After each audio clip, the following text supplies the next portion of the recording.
The Sri Lanka Chamber of the Pharmaceutical Industry, or SLCPI, has sent a letter to the chairman of the National Medicines Regulatory Authority, or NMRA, raising concerns about two proposed cabinet papers seeking to procure medicines from India. The letter highlighted that one of these papers has already been approved by the Cabinet of Ministers. The SLCPI has expressed concerns about the approval of 37 unregistered products from an Indian company without a procurement process. The SLCPI also noted that while local representative agencies are not registered to supply all drugs, they have been able to supply drugs for which there is little demand when needed for government hospitals. The SLCPI argues that the schemes could bypass the NMRA registration process, undermining local regulators and harming local manufacturers.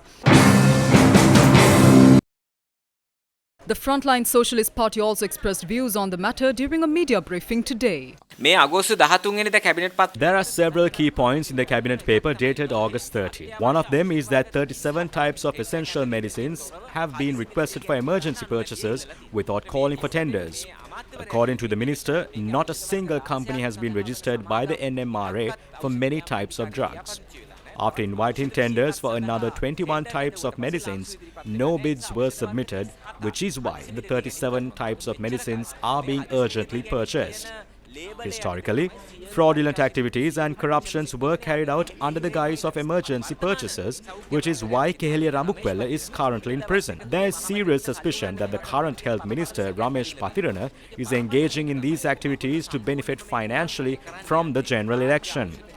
Additionally, there are concerns that this could allow India to monopolize the supply of drugs to hospitals in Sri Lanka. අවබෝධතාවගේ විසම ඉන්දියාවත් එක්ක අස්සම් කරනවා කියලා කිව්වට මේකේ නිශ්චිතව නම් කරලා තියෙනවා සමාගමක්. The Academy of Health Professionals had this to say. මේ අමාත්‍ය මණ්ඩල පත්‍රිකාව 90 කියලා තියෙනවා. මේක ඇමරිකාවේ හෝ එංගලන්තේ. According to the cabinet paper, it is suggested that it would be better if the standard were aligned with those of the United States or the United Kingdom rather than India. We are asking whether the NMRA has changed its policy or if there is a double standard or if these actions are happening without the regulatory authorities' knowledge. We are concerned that this may revert to the practices of former Minister Keheliya Rabukwella. Why is there an American standard here when the Indian standard is considered acceptable? Will this not harm the public and the quality of the medicines in this country? If there was perceived harm in the past, why was it considered then? As local manufacturers, will it benefit us if the pharmaceutical companies in this country are subordinated to companies like those in India? We request an explanation for the public.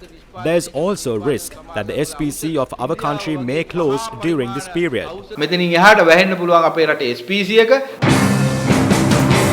Chairman of the National Medicines Regulatory Authority, Dr. Ananda Vijayavikrama, told Newsfirst that he was not aware of any such cabinet paper.